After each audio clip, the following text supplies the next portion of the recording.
Hi, welcome to another episode of Cold Fusion. Many people dream about success from a young age. We see the covers of magazines featuring young entrepreneurs, those who thought different, defied the status quo, and decided to embark on a journey that led them to massive wealth and success. We all know these stories, but sometimes when someone tries to achieve success by any means necessary, it can go very wrong. Such is the story of Charlie Javice. On the surface, everything seemed flawless. Millions of dollars in funding from JPMorgan, a spot on the prestigious Forbes 30 Under 30 list, and support from industry titans like Apollo's CEO, Mark Rowan. But lurking behind this polished facade was a network of lies, deceit, and flagrant exaggerations. For a decade, Charlie carefully crafted an image that deflected nearly all controversies. But as we've seen previously on this channel, her precious house of cards eventually came crashing down. Could be facing up to 100 years in prison accused of defrauding JPMorgan Chase out of millions. Charlie Javice. She was a hotshot in the startup world. Didn't scam students, but scammed the bank. So who was she, and how did she manage to fool and defraud one of the biggest banks in the world? This is the story of Charlie Javice.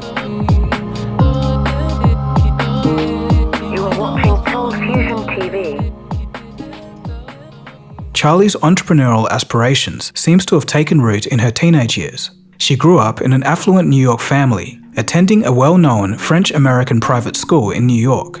The idea for her first venture came while she was still in high school. In a story strangely mirroring Elizabeth Holmes, she got her first idea after a trip overseas. For Charlie Javice, the destination was Thailand, and when she returned, she had the idea to start a microfinance product. During her visit, she recognized that people in developing nations lacked access to credit. Her solution was to have a service that offered small, low-interest and secure loans to those who are underprivileged.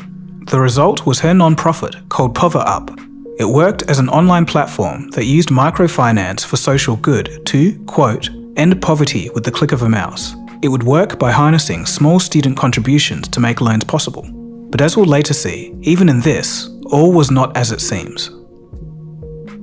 After high school, Charlie pursued a finance and law undergraduate degree at Wharton. Her venture made headlines, landing her a feature in Inc. magazine. They called her idea one of the coolest college startups.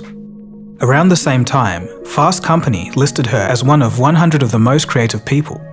This was the first time she was able to create media attention. As it would turn out, this would be the most important skill that she had. The recognition caught the eye of the Peter Thiel Foundation. They were offering students $100,000 to leave college and chase their entrepreneurial dreams. However, according to a PoverUp Tumblr post, Charlie withdrew from the competition, choosing to stay in school. Despite missing out on $100,000, the scholarship bid earned her significant media attention, way more than before. Following graduation, Javice began exploring new market gaps that required addressing. Following several business plan revisions, she finally discovered the Free Application for Federal Student Aid, or FAFSA. And this is what it is. Each year, the Federal Student Aid Office distributes over $249 billion in federal aid to 13 million students. The thing is, there's a major issue with it. The application process is notoriously difficult, causing students to leave billions of dollars unclaimed each year. Determined to assist students, she devised a solution that could simplify the whole process to an application of just 5 minutes or less. It's totally free. That's really important to us for all students to benefit from. So a student takes a picture of their tax returns, then we do all the tax math for you. So no math errors that can put you into very complicated verification, very simple language. We take a flow that might take hours with the federal government, and most students take 4 minutes with us. So that's more or less how it works. You see how much you're eligible for, then you can go to school, feel confident, see what your bill is, and then figure out the gap to help you. This was the core idea of what she would call Frank. As she described, quote, Frank kind of represented that as a name because it just meant honest. Using her status and connections that she'd gained from media exposure, she was easily able to find financing for her project. In just a few years, Frank had raised more than $20 million in funding and accumulated over 300,000 users. On paper, the company looked like a massive success, with Javice seizing every opportunity to promote herself as an up-and-coming star of the business world. She reflected her thoughts to Insider in 2021, quote, "I built a business and raised funds out of college, turning down a finance job, even though I was told I would fail because I didn't have business experience. But soon, major red flags began to appear." In 2017, the Department of Education issued a cease and desist letter. The reason? Frank may be misleading students into thinking that it's associated with the government's official website. Following the incident, the company changed its marketing to clarify that it had no affiliation with the US government, but this was just the beginning of the problems. In December of 2017, Javice wrote an opinion piece for the New York Times. It was supposed to be on, quote, "The 8 most confusing things about FAFSA." The thing was, the article later had to include a significant correction stating that there were multiple inaccuracies about the aid process. Now, just think to yourself, how is the CEO of a company that specializes in this exact field able to get so many things wrong? It's not a good look. The general public didn't pay much attention though, because Javice was on a media tour. She frequently appeared on articles and podcasts, so much so that it culminated in her inclusion on the Forbes prestigious 30 Under 30 list in 2019.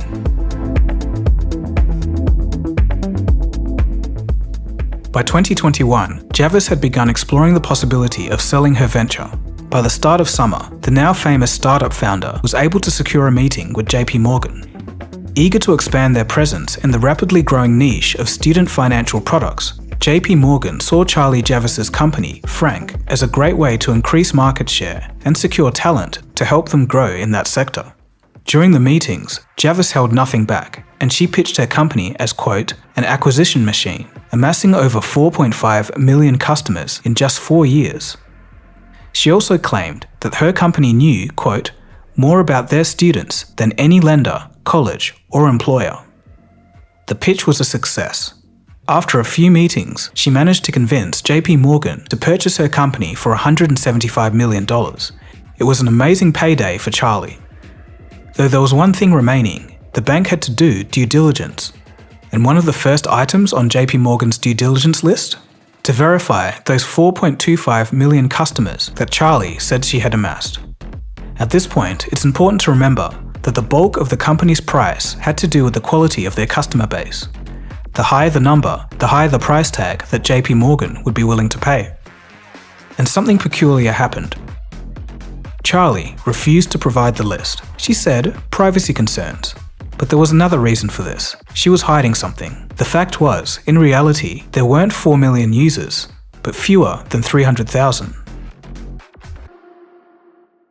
When July 2021 arrived, Charlie needed to present the data for the deal to proceed. She was at a crossroads. Now, should she disclose the actual figures and risk losing a very profitable deal, or fabricate the numbers to guarantee the acquisition? You see, Charlie was worried because before JPMorgan, there was another bidder for the company. But after they saw the real numbers, they withdrew their negotiations. Fearing the loss of another potential buyer, she opted to falsify the data, hoping she could pull it off.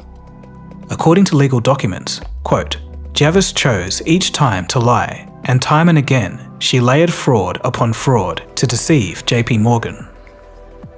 Javice needed to figure something out, and quickly. How was she going to get a customer database with more than 4 million customer emails? This is where her Chief Growth Officer, Olivier Amar, comes into the picture. Initially, Amar approached the company's top engineer to create the fake accounts, but the engineer smelt a rat and he questioned the legality of the request. Javice assured him that, quote, "no one will end up in an orange jumpsuit," but the engineer knew better and he ultimately refused. Having no other option, Charlie had a backup. She knew a guy, a professor in New York who specialized in, quote, "creative solutions for data problems." She would reach out to him for help. With the professor's assistance, they were able to create over 4 million fake accounts by using an algorithm. The algorithm created new fake customer information based on real profiles. After some tinkering, they scraped together a list. They held their breath and sent it off to JPMorgan. Surprisingly or unsurprisingly, the banking giant bought it. As a thank you, Javice paid the professor $18,000 for his efforts. and now they just had to wait for their payday. But before that, they needed to cover their tracks. Charlie ordered the destruction of the fake customer list within minutes of a third party completing their analysis. Amar spent an additional $105,000 acquiring a separate dataset of 4.5 million students. This was a contingency plan just in case the other dataset failed.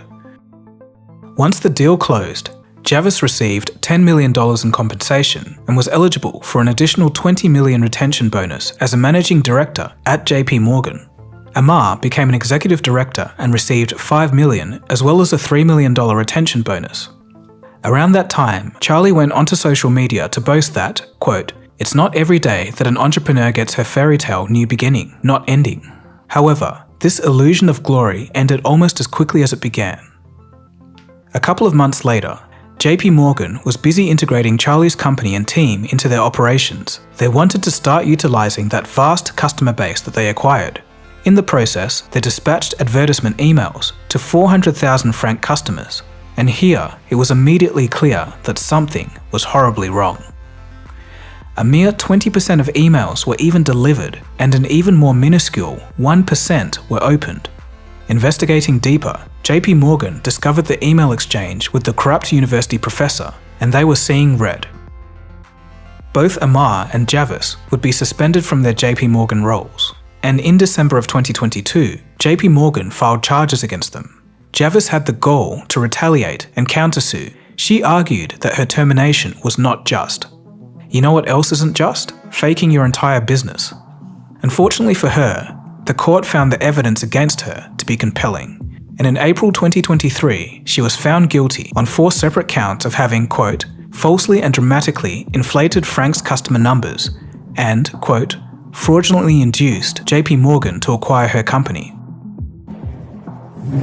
Now to a high-profile fraud case that's literally happening in front of us in real time. The 31-year-old accused of, quote, falsely and dramatically inflating the number of customers that the company had in a scheme to fraudulently induce JPMorgan to acquire the startup in 2021. She stood to gain more than $45 million from the alleged deception. In January, JPMorgan CEO Jamie Dimon called the acquisition of Frank a, quote, huge mistake. There's a lot of people around a transaction of this size, and not to have any idea that the numbers aren't exactly what is being said. Kind of go back to FTX. You know, it's just shocking that she thought she could just get away with faking the numbers and lying, taking home the pay packet and expecting JPMorgan just to not look deeper. If we dig deeper into Charlie's history, we begin to see the real picture, and it's a real doozy. As it turns out, her squeaky clean image was just an illusion. As a person familiar with her would later remark, quote, "This is exactly what she had been doing all along, and now she has gotten caught for it." Tracing things back to her college years, remember her first venture, PoverUp, the micro-lending platform for developing countries? Well, it was never officially registered as any type of company. There are no records of its existence, and this is despite her bold claims of customers and partnership deals. Some of those partners have even come out and said, "No, we don't know who this person is. We've never done a deal with PoverUp or Charlie Javice." Despite telling Wharton magazine in 2013 that PoverUp raised $300,000 from friends or family, a former board member confirmed it didn't distribute a single loan. And remember the Peter Thiel scholarship that she supposedly turned down? Well, Michael Gibson, who oversaw the grants, stated in a Forbes article, quote, "She was never offered a fellowship, and it bothers me that she is going around saying that. Because of her personality, we didn't trust that she could get started in a real way." Reportedly, her team cheated during a scavenger hunt challenge for the scholarship trials. Gibson commented, quote, "The funny thing is, cheating in a scavenger hunt is a pretty small thing, but it's weird, now she's being accused of something on a much greater, grander scale. It's almost like too much on the nose." He also recalled that one reason for her rejection from the program was that she presented her venture as ongoing when, in reality, there was nothing to show for it. Of course, as we've seen already. Despite all these disasters, she would move on to her next project, Frank, and secure $10 million in funding. But this company was also a mess. Initially, it was a job search website that connected young workers with job opportunities via text message. Then it was a credit score website, And finally, it helps students with aid programs. According to insiders, it was a very rocky start. Allegedly, the venture ran out of money, leading Javice to stop paying her employees and refused to provide promised equity bonuses. This led to a lawsuit, but this disaster didn't matter because Javice was a marketing genius. She could rewrite her own narrative. When she would retell the story, she omitted the lawsuit. She said the layoffs were the most difficult time in her life. So we know that Javice does seem to manipulate and lie, but by the time she launched Frank, she'd gone bonkers. A person present at the first investor meeting said that Javice promoted the product by claiming that they had thousands of signups when they had none. Quote, "We'd all start looking at each other like, this is insanity. You can't be saying these things." Some of the things that were being said were just inexcusably inaccurate. When those same people ended up confronting her about it, Javice would state, quote, "Listen, these old people don't understand. This is how it works. You fake it till you make it." In one of her appearances on a podcast, she stated that, quote, "Being a founder, I'm obviously skewed towards being overly optimistic, and sometimes that works to your advantage, sometimes it doesn't. And there were definitely times where I painted a rosier picture than things truly were." Regarding the internal atmosphere at the company from her previous mismanagement experiences, testimonies from employees painted a picture of misery, with management solely focusing on user base growth and neglecting all other concerns. As it stands, Charlie Javice's story emerges as yet another cautionary tale, drawing parallels with the cases of Elizabeth Holmes and Sam Bankman-Fried. In each of these three scenarios, their marketing prowess significantly outshone their actual management abilities. Javice was marketed as a genius. She lied and faked her way to the top, but bit off more than she could chew when she tried to scam JPMorgan, and it came back to bite her in a big way. This is also a vivid reminder of how the fake it till you make it mentality can backfire, and rapidly. On a wider macro scale, this kind of tells us something as well. Usually during boom times and prosperous times, unethical behavior can easily be overlooked. Tech investors are eagerly jumping on every opportunity because if they don't, they're going to miss out on the next big thing. But when the economic tide turns and sober reality returns, many are left stranded.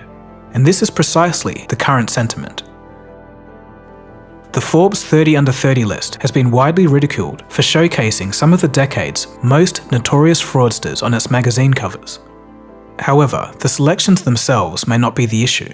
As you know, if you've watched my videos, since 2008 until very recently, we've been living in a fake macroeconomic environment, supported by low interest rates and easy money. Now, add social media into the mix where reality and fiction blur, and you have a recipe for individuals that want to take advantage of the times and craft narratives for their own fake success. So that is the story of Charlie Javice, the woman who flew too close to the sun, which was JPMorgan. For me, scammers and fraudsters have always been out there, but there's something about the millennial generation that just seems to be on a grander scale and much more brazen. If you've got any thoughts on why, I'd be interested to hear. That's just my opinion though, and I'm a millennial myself, so I'm not throwing any shade. Alright, so thanks for watching. Hope you did enjoy that. If you did, feel free to look around on the channel. There's plenty of interesting stuff on here on science, technology, and business.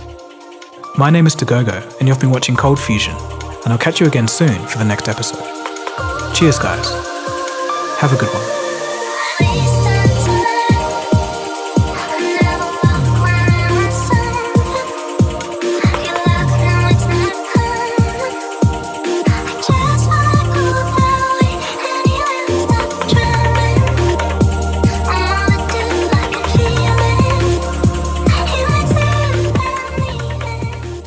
Cold Fusion. It's new thinking.